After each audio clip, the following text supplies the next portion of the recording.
Hey, good morning and Shabbat Shalom to the 12 scattered tribes of Israel all over the world, and of course, believers in Yeshua Messiah. Welcome to Hidden Manna. I'm Pastor Dave Sains from Living Manna Church.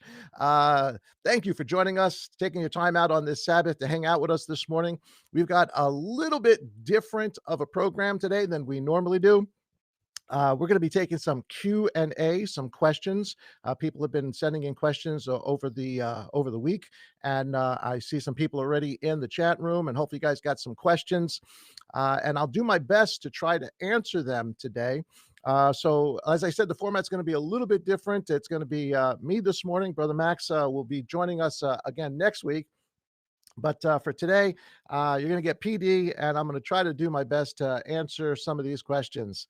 Now, the questions can, come from anywhere, from the Bible studies that we've done, from the morning mannas, or even from hidden manna, or whatever question you might have. Now, I'm not telling you that I have all the answers, because I absolutely do not.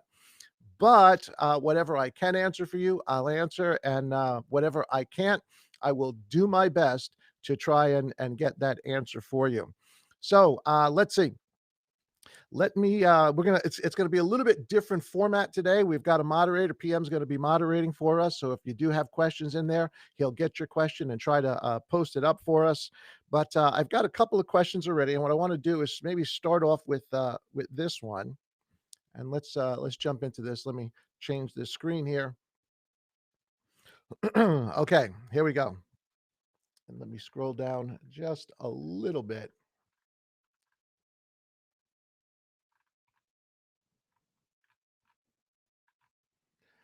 Okay. First question comes from Florida, actually, where it's probably nice and warm as opposed to here. This comes from Brother Che. I chose this one first because it's a little bit lengthy of an answer. And some questions really just cannot be fully explained with a yes or a no. And more than likely, that's not what everybody's looking for. They want to try to understand the content. And so the first question for today, as I said, comes from Brother Che in Florida, and he asks us the following: is it idolatry to have pictures, statues, or paintings? Pictures, statues, or paintings. I guess like precious moments, pictures of animals and scenery of forest and things like that. That's actually that's a really good question, because people do get confused on this. We go one of two ways, I guess, here in modern religion today, in modern Christendom. Either we don't even think about idolatry and we are involved in it all the way up to our eyeballs, or people are so worried about idolatry, they're tearing down their family portraits, they're tearing down every little thing in the house, every painting. Where is the truth in this? Is it idolatry to have pictures, statues, and paintings? All right. The short answer, I guess maybe we should do the short answer first. Let me change this up so that you guys can actually see me there. The short answer. All right. The short answer is no. It is not idolatry to have paintings, or listen to this, or a statue, or pictures, or art, or anything like that, so long as it is art. What we really have to understand is, what is the commandment uh, concerning idolatry. You have to understand what idolatry actually is, and we get that. And I know I just took it down, but let me see if we can pop that back up there. This comes from Exodus chapter 20. And if you guys got your Bibles, you can turn there. Again, I'm using the ISR. So if you have that, that would be great. This is the first time that Yah gives the commandments to the house of Israel. This is, of course, Mount Sinai. And in the giving of the commandments, the first two commandments, well, really, they're related. The first commandment is that He is the God that took us out of Egypt. That is the first. That's and that we should have no other God before him. All of that together is the first commandment. The first commandment is not that you shall have no other God before me. It is that he is the God that took us out of Egypt. We have to know exactly which God we are talking about. He identifies himself specifically with the Exodus. So that's who he is, and we are to have no other God. Nothing else should ever be placed in front of him, above him, over him, instead of him. And then the second commandment, which starts at verse 4, says, "You do not make for yourself a carved image or any likeness of that which is in heaven above, or which is in the earth beneath, or which is in the waters under the earth. You do not bow to them nor serve them, for I am Elohim.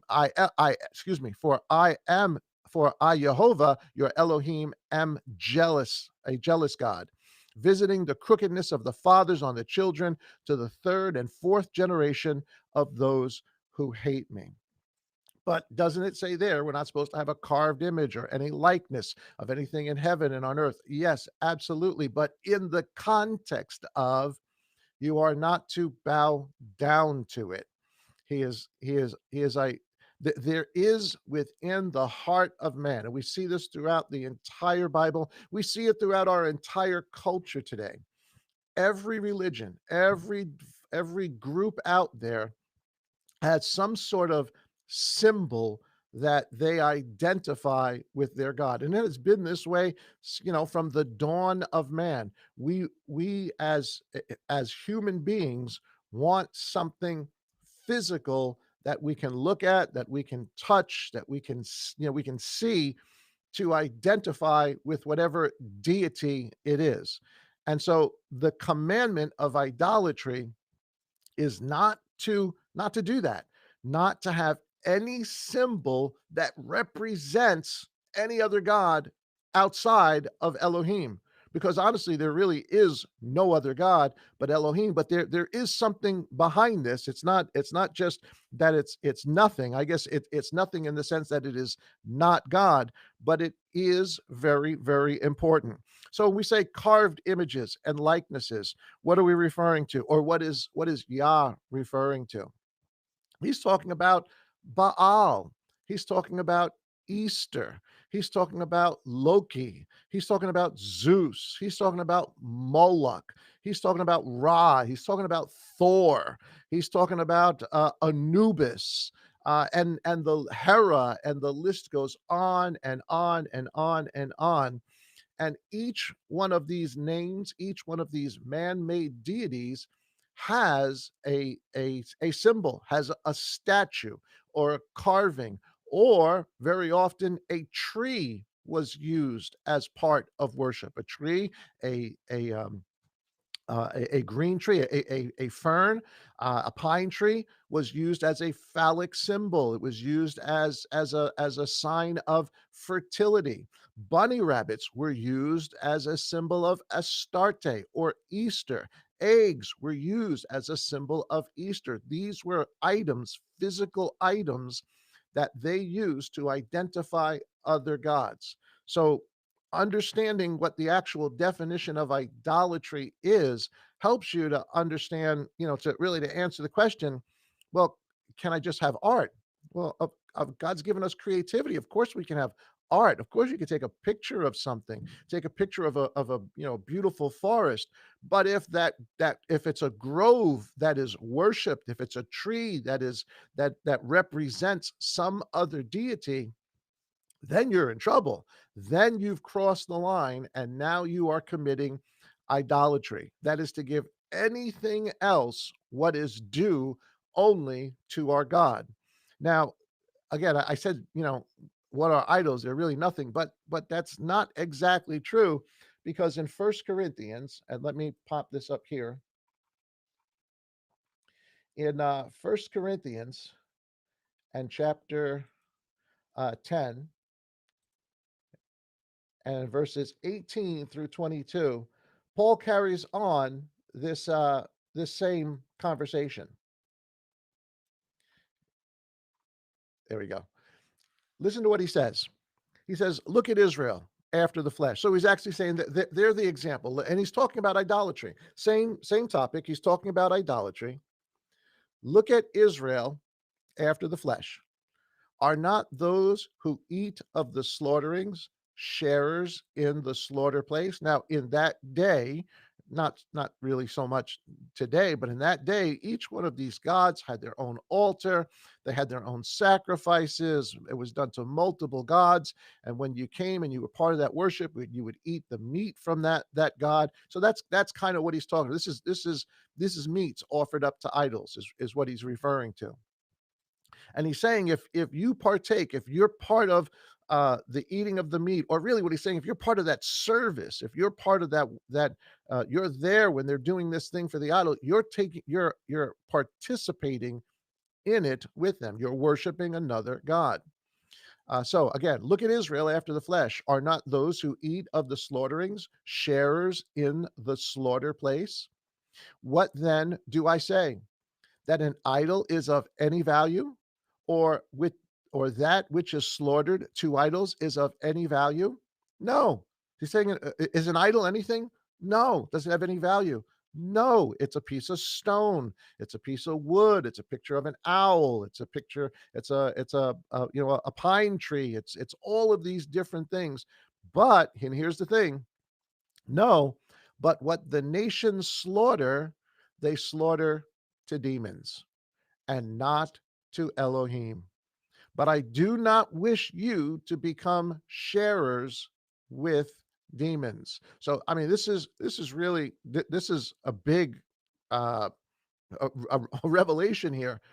All of the gods that have ever been worshipped really have a spiritual component to it. And this is why Yah says, do not have any other gods. Do not make any statues, anything else that represents them, that you will bow down to worship them in place of me. Because don't forget, He is God, and He is a jealous God, the God that took us out of Egypt.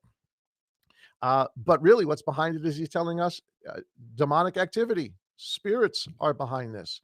And the next verse, so verse 20 21, you are not able to drink of the cup of the master and the cup of demons.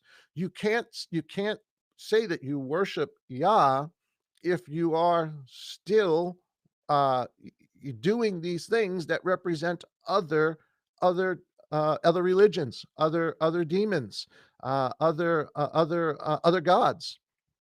Can't do both. You can't eat of both. Now, I was using the term eat because don't forget, we eat of the Lord. Yeah, and not just talking about the Lord's Supper, we eat of Him. It's not just by bread alone, it's by every word. Well, the same thing goes on for the demons. It's by the lighting of the candles, the putting of the fruit out there, the pictures of loved ones on some sort of a made up altar. All of that is idolatry. The worship of the dead, that is idolatry. And we can't do both, is what he's telling us. You can't say that you are eating of the table of the Lord, doing the things of Yah, and also taking of idolatry. And again, look at verse 22, which goes right back to Exodus 20, what we just read. Do we provoke the master to jealousy? And that's exactly what Yah told us in the Exodus. Don't do this, for I am a jealous God. It may be demons, they may be lower than him, but Yah does not look favorably on his people when they commit idolatry.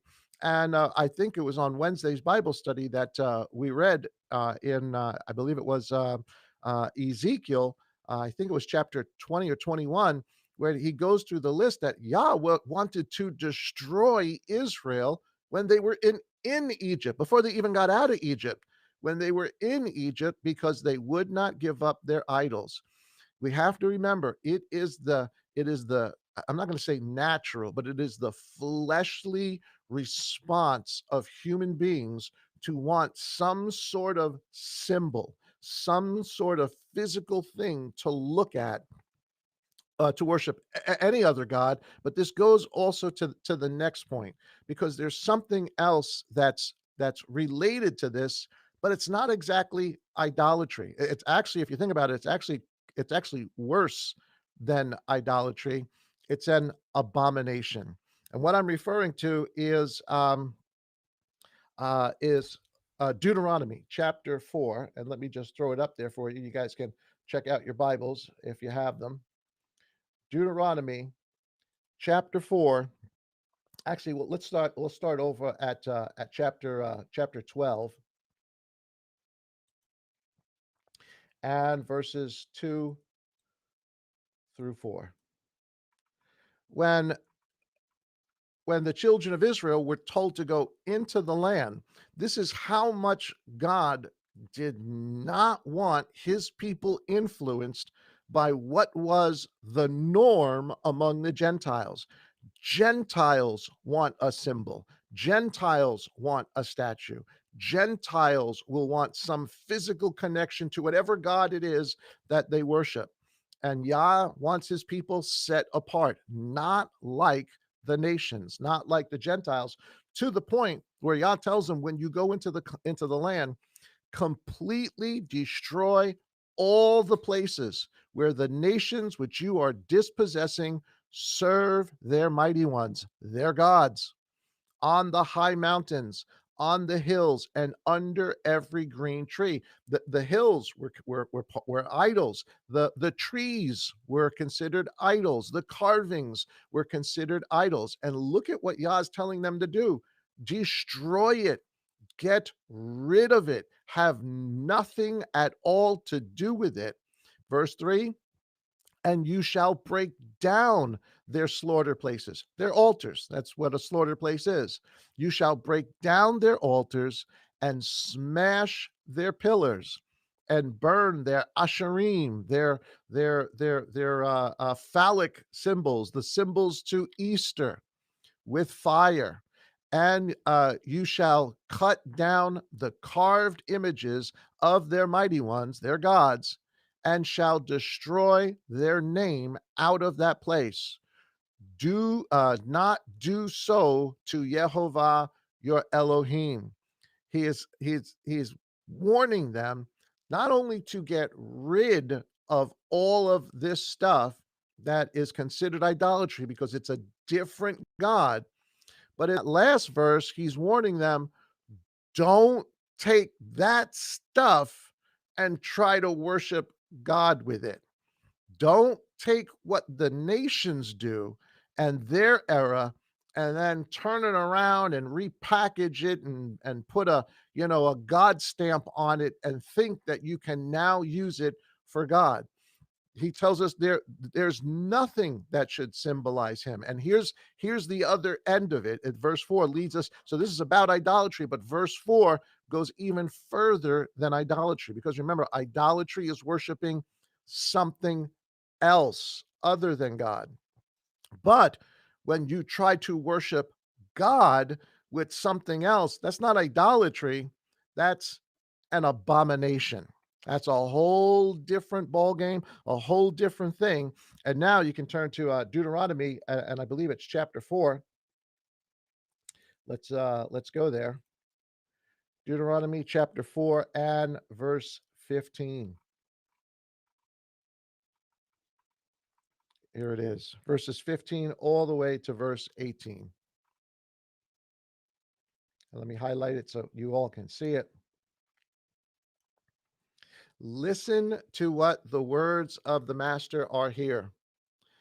Therefore, diligently guard yourselves, for you saw no form when Jehovah spoke to you at Horeb out of the midst of the fire. Stop right there.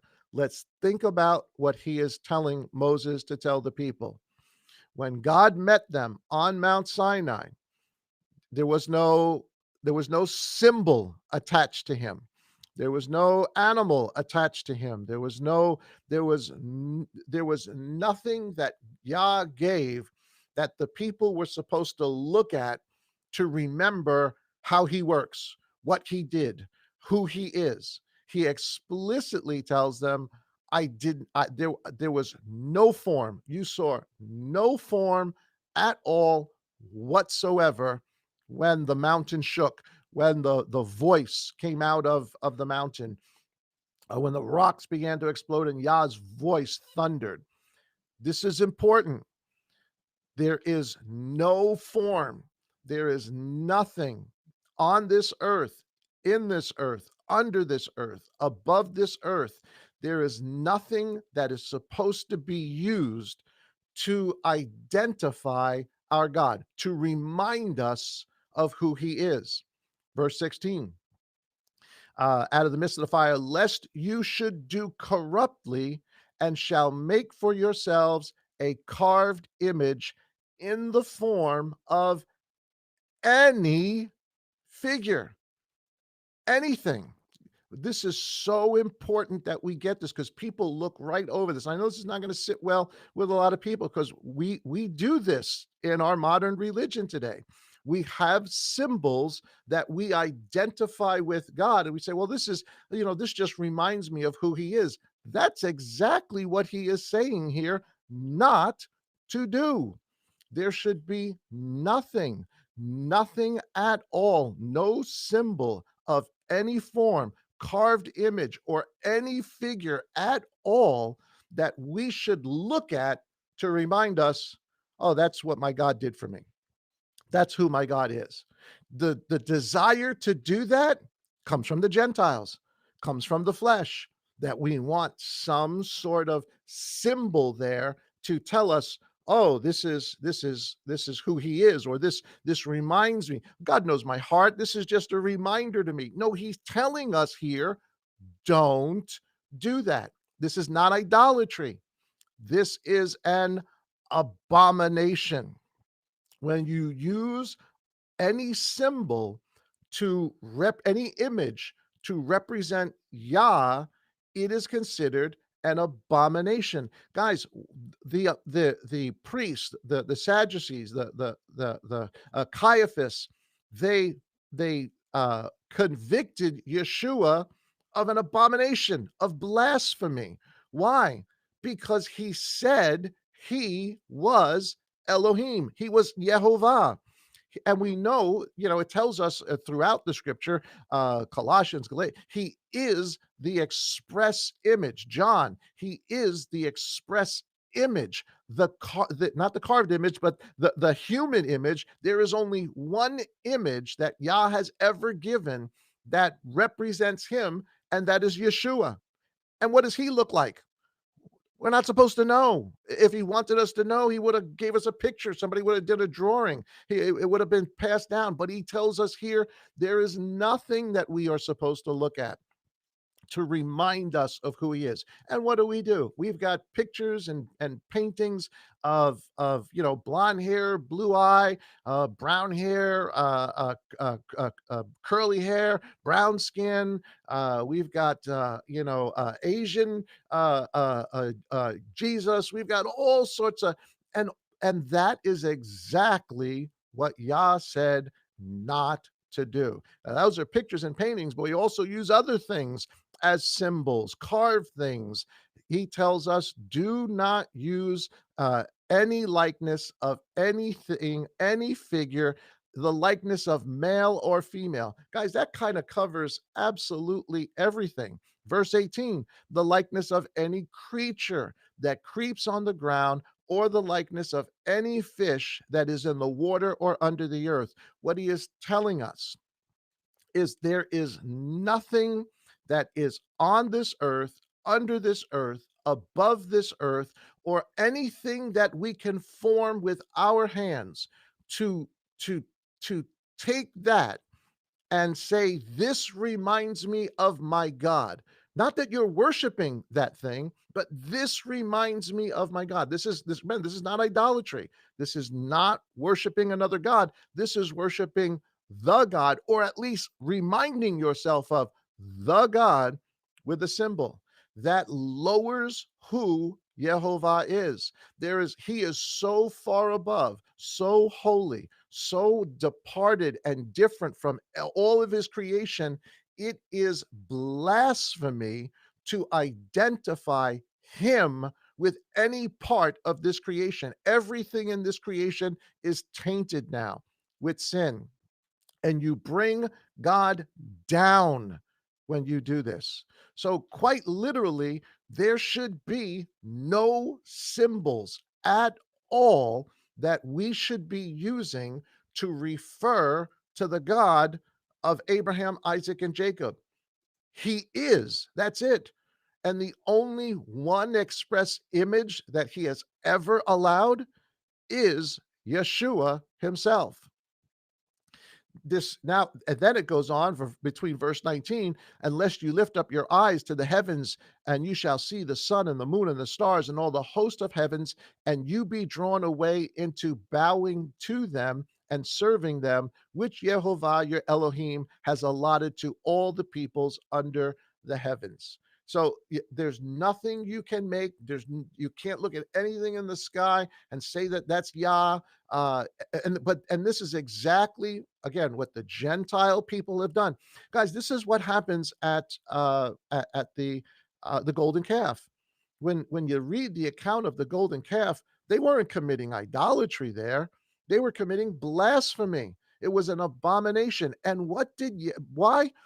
Because they were worshiping Yehovah, the calf to them, because they came out of Egypt. And that's what the Gentiles did. They had some sort of a symbol that they needed to look at to say, this reminds me. They said it. This is the God. This is Yehovah, the God who took us out of Egypt. We will have a feast unto Yehovah. That is blasphemy. They took a symbol, an earthly symbol, and they weren't worshiping the god of the bull. They weren't worshiping the gods of Egypt. That would have been idolatry.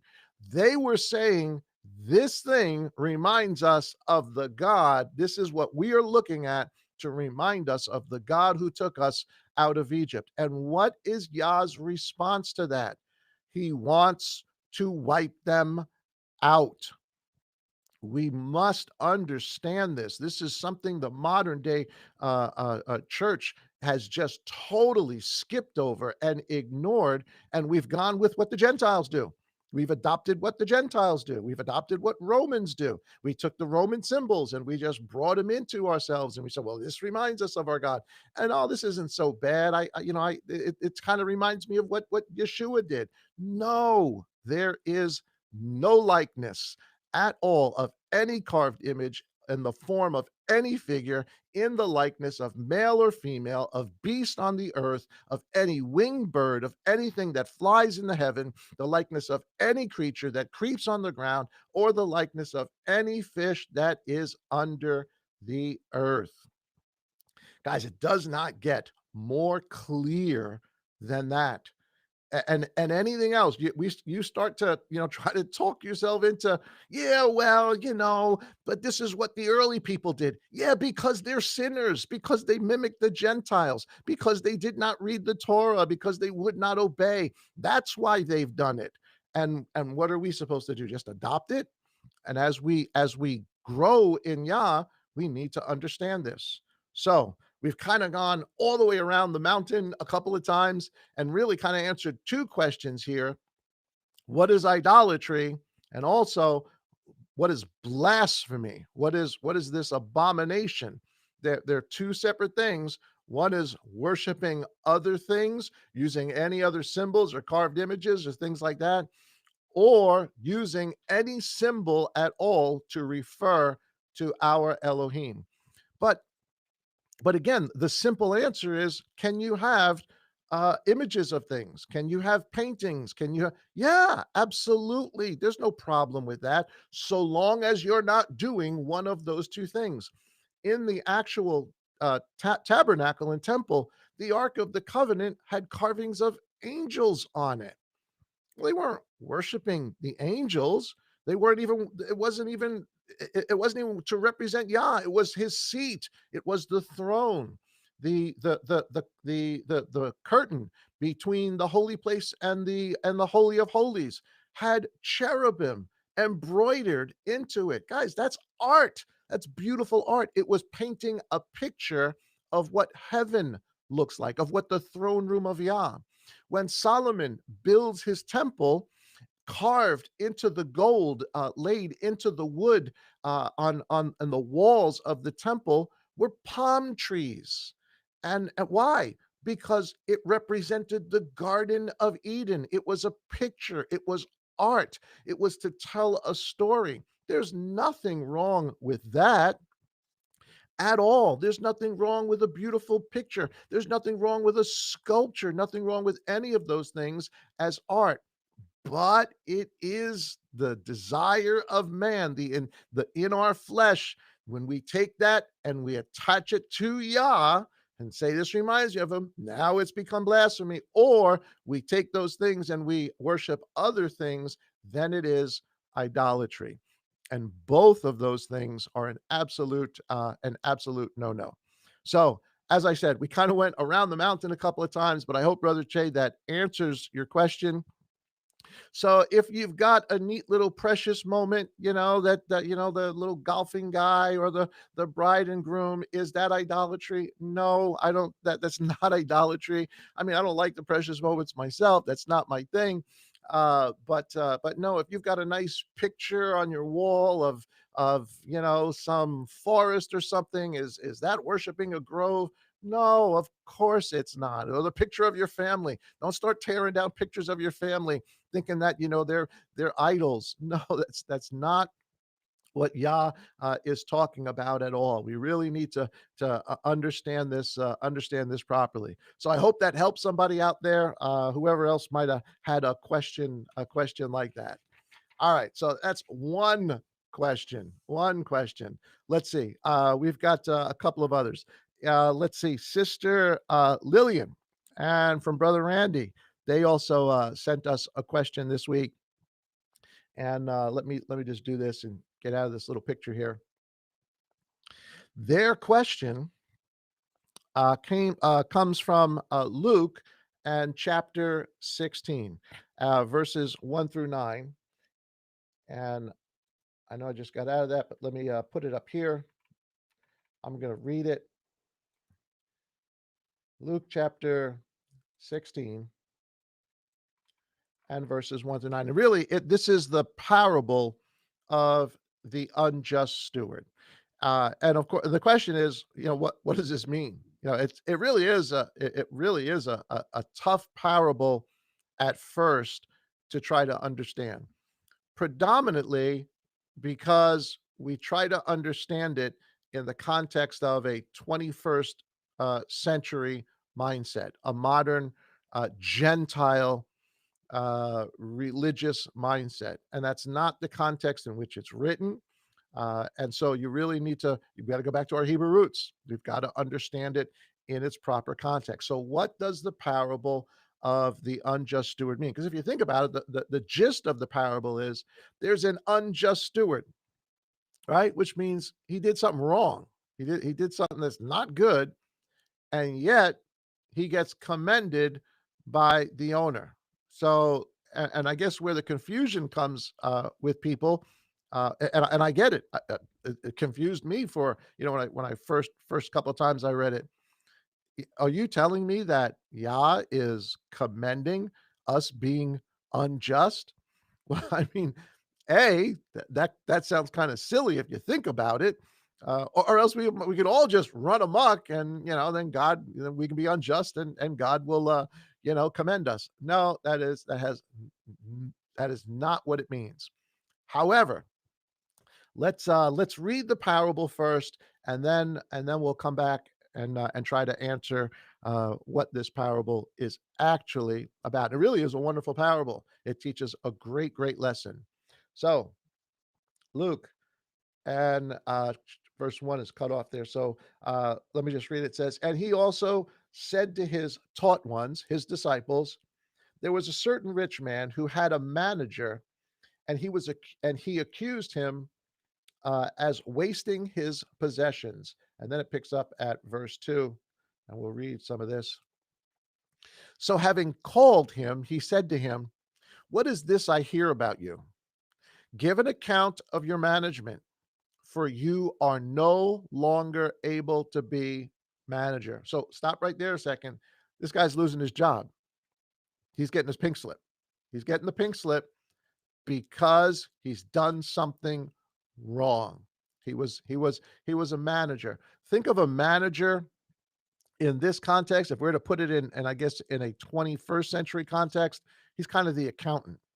But it's more than just an accountant. He's the middleman. And in this day and age, a guy who owned, barley fields, would grow the barley. A farm, he would grow the barley. He would, raise up the barley. He would, cut down and mill the barley, but he would give it to a manager to sell. He would want, let's say, $50. I'm not, and I'm using, English monetary terms, but he would say, "I want $50 for a barrel of barley." Great. The manager, the middle guy, then takes that barrel of barley, but he doesn't sell it for $50. He sells it for $100, and he maybe even interest on top of that. And so the owner gets what the value of the wheat is, but what does the manager get? Well, he gets an extra $50 plus interest. And the people who buy it, they get the wheat, but now they've got a bill, and from their thinking, their bill, this wheat, this barley, is worth $100. I owe the farmer who actually made cultivated the barley. I owe him $100. See how that works? It's not much different than today. It's the middleman. It's the markup. It's the markup of things. So that's what's being said here. So this manager, he's done something wrong. He got caught. He got caught. He went too far with it. And now the owner is saying, enough, enough. You're fired. I want an accounting, clear the books, get everything from that everybody owes, and I want you gone. All right. So in that context now, verse 3, and the manager said within himself, "What shall I do? For my master is taking the managership away from me. I am unable to dig, and I'm ashamed to beg." So, so he's, kind of a white collar worker here. He doesn't want to do blue collar stuff. So what's going to happen to him once he gets the pink slip and he loses his job? He's worried about what the future will bring. How will I live in the future? Verse 4, I know what I shall do, that when I am removed from the managership, they might receive me into their houses. Now, there is a principle here that is being played out before us, that we find actually in Leviticus chapter 25. And let me go there. Leviticus chapter 25 and verses 36 and 37.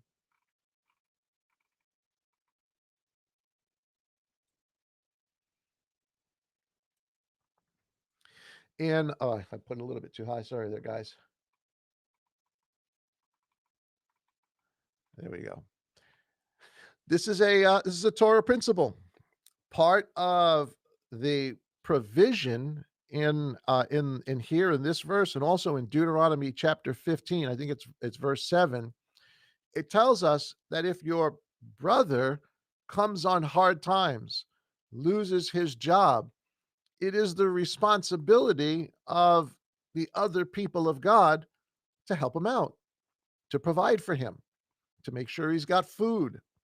And so verse 36 says, and so there's that. And it also tells us, take no interest. Actually, you know what? I'm going to start at verse 35 so we can get the context here.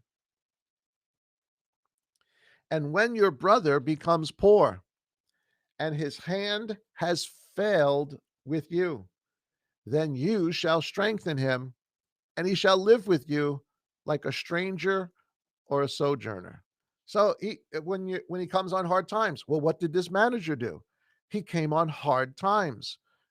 But he did something. He's doing something that's wrong here, He's marking up the price evidently, and he's losing his job. He hasn't been a good manager. But he has this in mind, that because the Torah says, if I can't work, if I fall on hard times and I can't dig, and I'm not a blue collar guy, what can I do to make sure that this verse, that this principle gets put into action? That those around take me in, even if I'm like, even like a stranger or a sojourner, but at least I will be provided for. Verse 36, however, also says, take no interest from him or profit, but you shall fear your Elohim, and your brother shall live with you. Do not lend him your silver on interest, and do not lend him your food for profit. You're not supposed to charge usury here. So so no usury, provide for that person who has fallen on hard times. So with that, let's go back to where we just were in Gospel of Luke and chapter 16, and go back to the verses where we just were. All right, so verse 4. He says, I know what I shall do, that when I am removed from the managership, they might receive me into their houses. And calling every one of his master's debtors to him, he said to the first, how much do you owe my master? Now remember, there's a premium put on this. There's his cut and probably interest as well. Because he's an unjust steward. He wasn't doing the right thing, and he got caught, and this is why he's losing his job. So he's trying to figure out, what can I do to make sure I'm provided for later? And he says, how much does my master do you owe the master? And he said, 100 measures of oil. And he said to him, take your bill, sit down quickly, and write 50. Let's just use money because it's just a little bit easier to understand.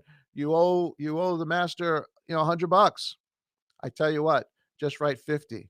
Well, guess how much he probably really owed the master? 50. What's the servant doing? He's cutting out the middleman. He's cutting out the interest. He's cutting out what his percentage was. Why? Because if he does that to that person, and that person's like, wow, well, I always pay $100 for this. I've been paying $100 for this for months with you, for years with you. Hey man, thanks for doing me a solid. I really appreciate what you're doing for me. That's really, really nice of you. And when the guy loses his job and he needs something, guess whose door he's going to knock on? Hey, remember that $50 that I took off for you? Oh yeah, yeah. Come on in. Yeah, have some food. You can stay with us for a couple of weeks.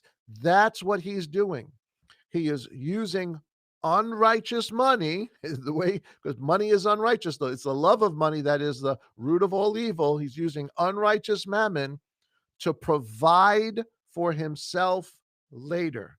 He's using what little he has to provide for something later. It goes on. It says, then to another, he said, and how much do you owe? And he said, 100 measures of wheat. And he said to him, take your bill and write 80. So obviously, he's using different, weights. He's using different weights and measures, which should be a red flag for everybody. We're not supposed to use different weights and measures, but evidently the guy is. But still, if you owed 100 and you only had to pay 80, you'd be pretty happy with that. It says, and then the master evidently finds out about all of this. Let's take a look at this. And the master praised the unrighteous manager. So the guy's unrighteous. There's no doubt about it. Don't mix up the morality of what this guy is as an ethical teaching. It's not. There's a principle though that is being taught here that is biblical, that is spiritual, something that we should be doing. The master praised the unrighteous manager because he acted shrewdly. Guy's wise. Guy's smart. The guy knew he had to provide for himself, because the sons of this age are more shrewd in their generation than the sons of light. Now, he's talking about the secular world here. He's saying, and that's what this guy is doing. He's living in the secular world here. He's providing for himself. And I say to you, make friends for yourselves by unrighteous mammon, that when you fail, they shall receive you into everlasting dwellings. Wait a minute. He's telling us to use unrighteous mammon to make friends? Well, no.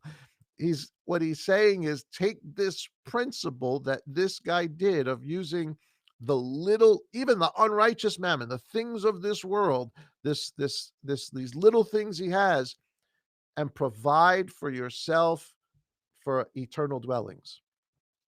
Now, here's the thing that is apparent in a lot of the parables, and you got to look for this, because very often what Yeshua does is at the end of the parable, he'll explain it to you. He'll give a sentence that summarizes what the parable is about. So even if you lose the context, even if you don't know the Hebrew roots of it, you don't have some sort of study material to go back and find out the context of it, you can very often, by the summary that Yeshua gives, understand what the context of the verse is truly about. And look what he says here. All right, I went too high. Sorry about that, guys. Let's go down just a little bit. It says, "He who is trustworthy in what is least is trustworthy also in much." And I think you were probably all familiar with the King James. "He who is faithful in little will be faithful in much. And he who is unrighteous in what is little or least is unrighteous also in much." So what he's saying, if this what this steward did is he used unrighteous money. He got it. He was skimming it. He was doing the wrong thing with it, but he used it to provide for himself dwellings later. It's a place to live, place to eat. So he doesn't have to be a beggar out on the street.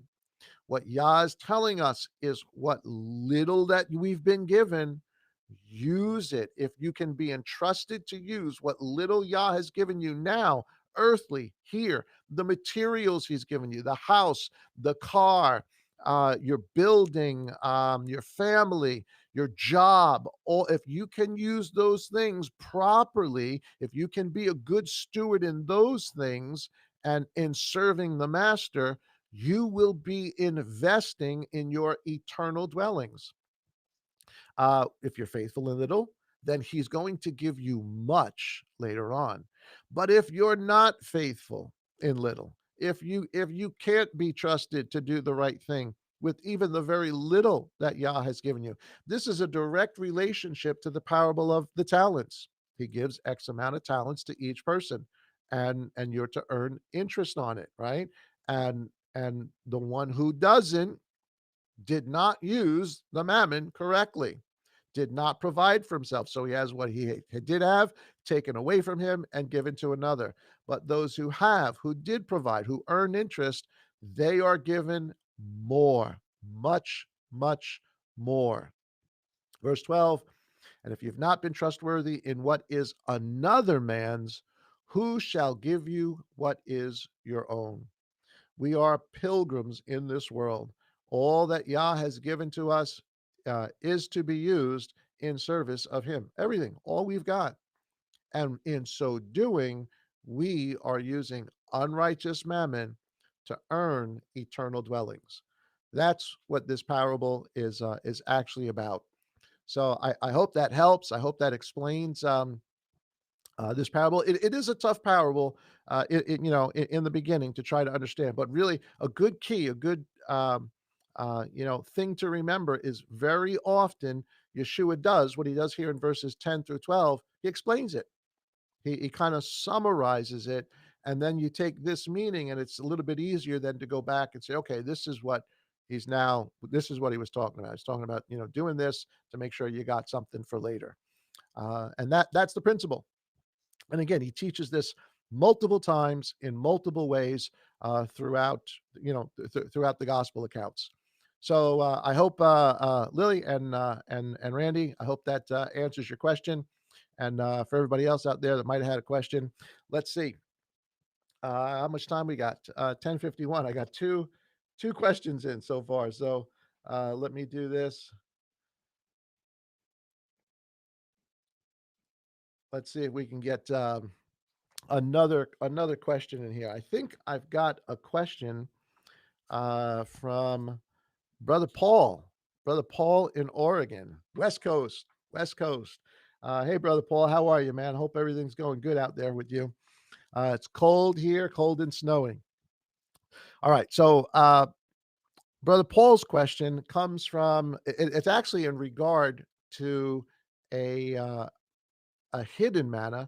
I don't know if it was last week's or the week before when we talked about being a friend of God, I talked about it on Sunday and also on Wednesday, but in the Gospel of John is where his question comes from. John chapter 3 and what verse is it? Verse 29. He asks this question with regard to the concept of being a friend of God. Now, just so we understand the context, it is in also the Gospel of John. I think it was chapter 15, where Yeshua says, I no longer call you servants, but I call you friends, for a servant does not know what his master is doing. Let me let me put an addendum on that. While he is saying, I no longer call you servants, what he's saying is, I don't call you a slave.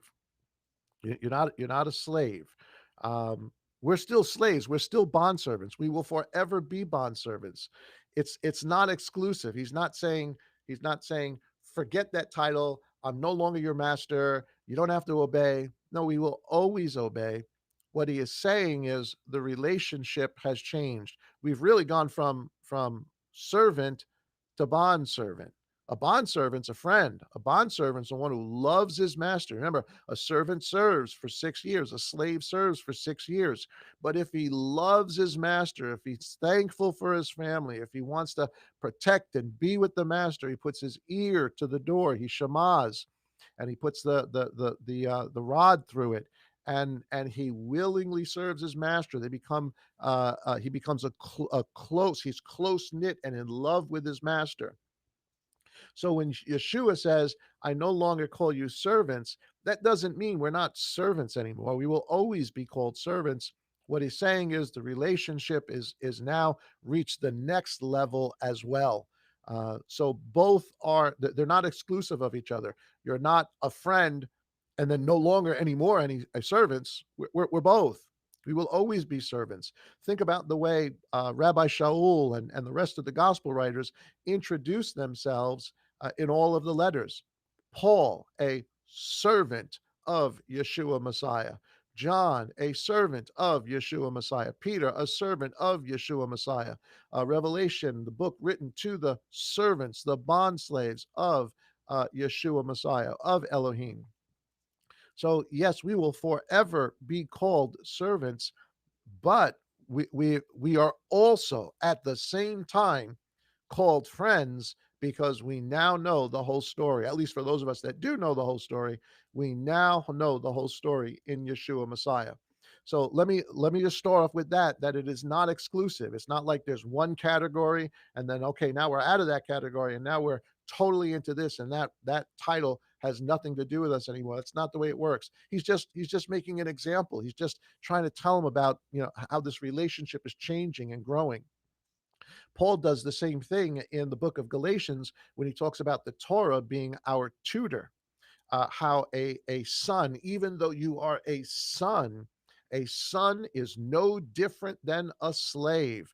He has tutors and teachers until the day he becomes, even though he's the inheritor of everything, until that day actually comes and he matures and then he becomes a son. Well, he was always a son. He was both of them at the same time.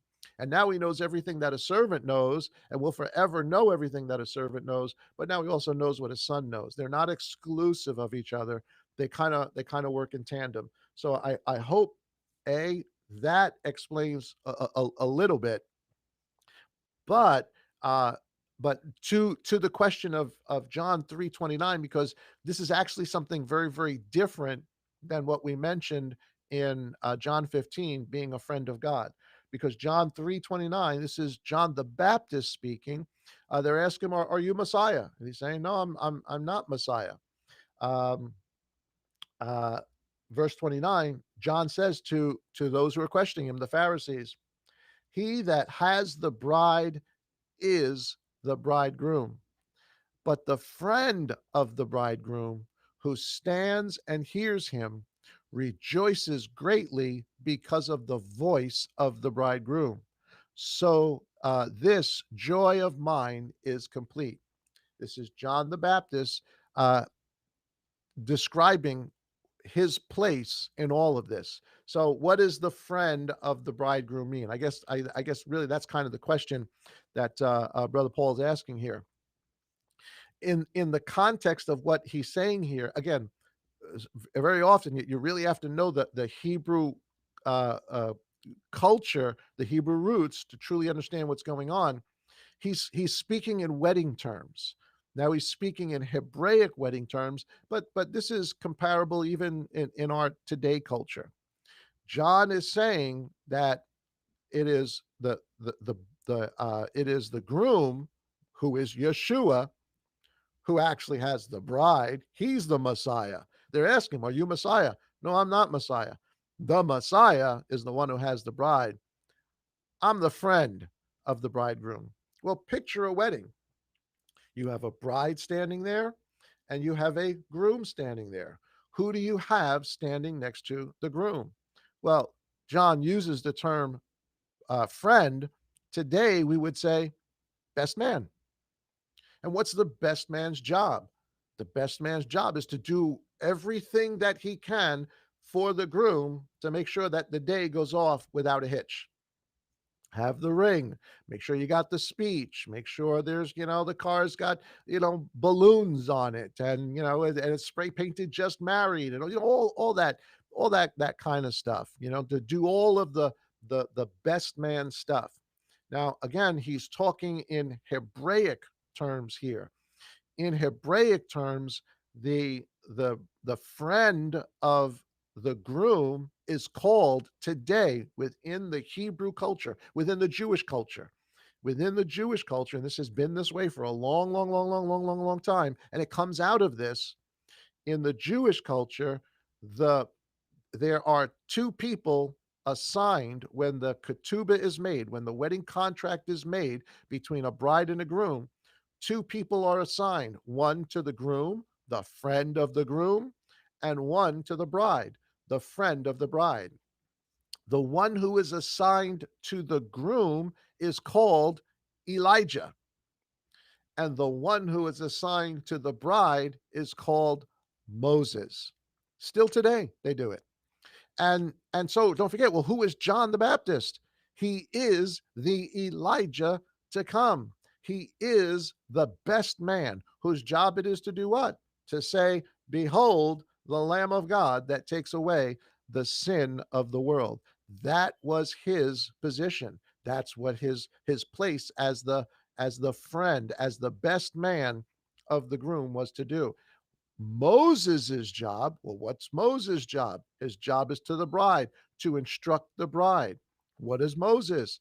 The Torah, the law and the prophets, to instruct who? The bride into the wedding. The analogy is beautiful. It gives us the whole story in a very eloquent way.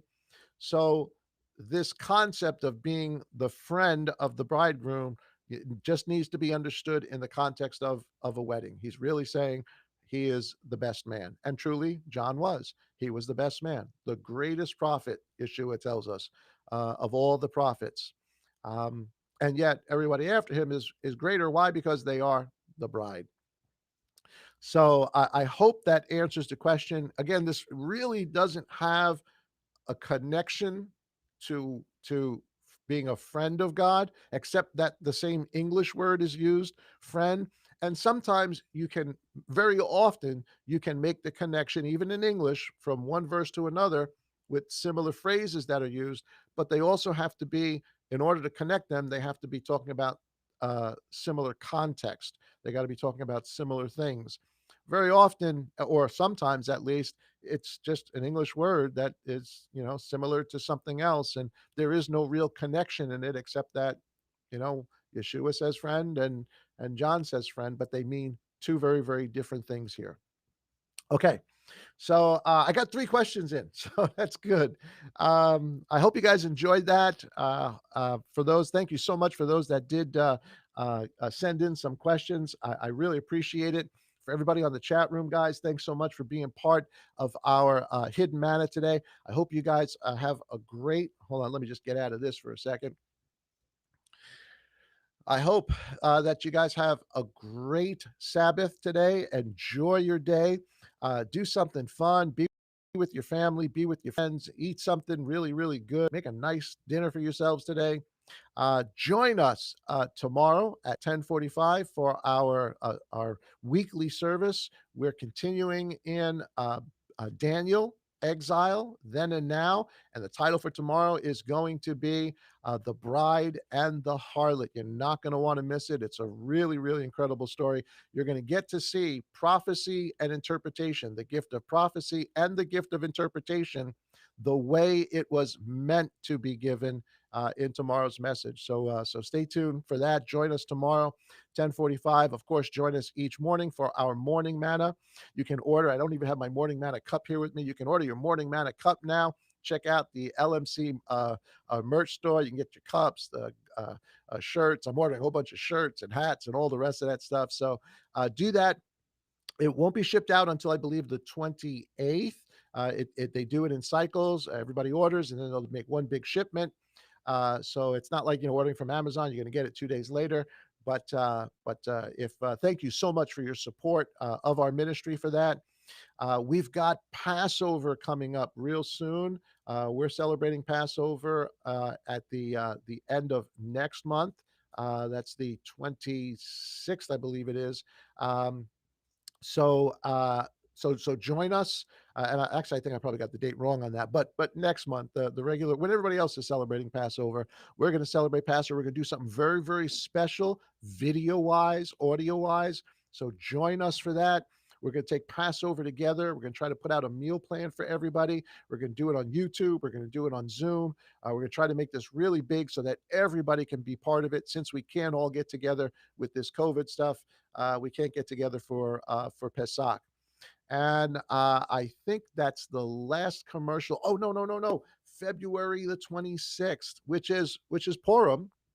I don't really do a teaching on Purim. Maybe I'll mention it on the 26th, but on that Shabbat, we're also going to have a Lord's Supper together. So we're going to put out the information to you on the app for the Zoom call. So please plan to join us to take the Lord's Supper, get some bread, get some wine, and we'll come together, have a great conversation. We want everybody from the West Coast, from mid Central U.S., from the East Coast, North and South, join us so we can all get together as one family of Yah. I think that's all the commercials. Guys, thank you so much for joining me this morning. God bless, guys. And as always, shalom.